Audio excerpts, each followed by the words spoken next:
Une doline se produit lorsque la terre s'effondre et crée un trou dans le sol qui aspire tout ce qu'il touche. L'eau dissout la couche rocheuse sous le sol, créant ainsi ces trous.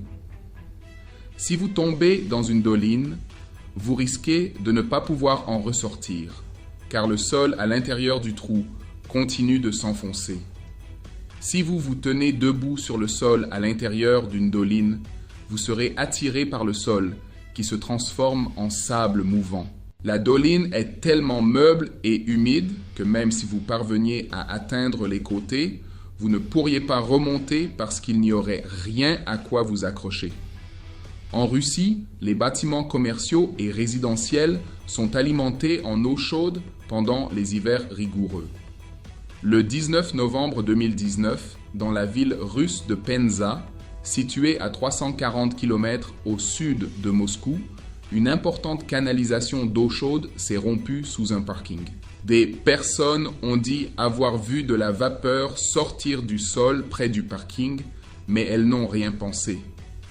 Quelques minutes plus tard, Vladimir Valjelkin, âgé de 49 ans, était au volant de sa voiture dans le parking.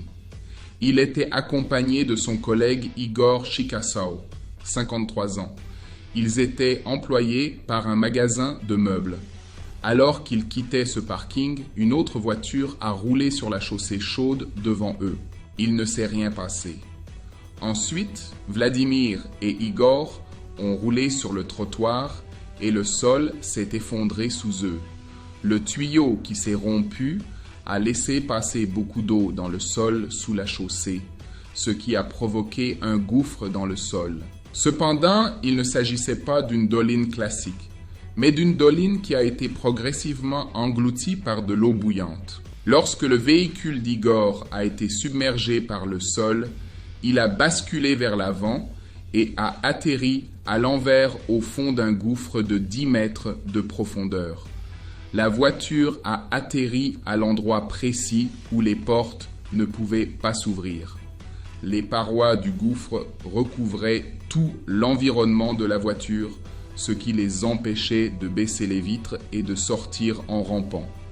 Après avoir enlevé leur ceinture de sécurité, les deux hommes ont commencé à donner des coups de pied dans le pare-brise et à appeler à l'aide. Lorsque les témoins ont regardé à l'intérieur du gouffre, ils ont réalisé qu'il n'y avait rien à faire. Ils ont regardé avec horreur Vladimir et Igor tenter désespérément de s'échapper, car sauter dans le gouffre est une condamnation à mort. Cependant, le liquide corrosif a continué à envahir les alentours jusqu'à ce qu'il commence à s'infiltrer à l'intérieur du véhicule, ce qui a incité les hommes à se taire. Peu de temps après, la voiture a complètement disparu dans l'eau bouillante.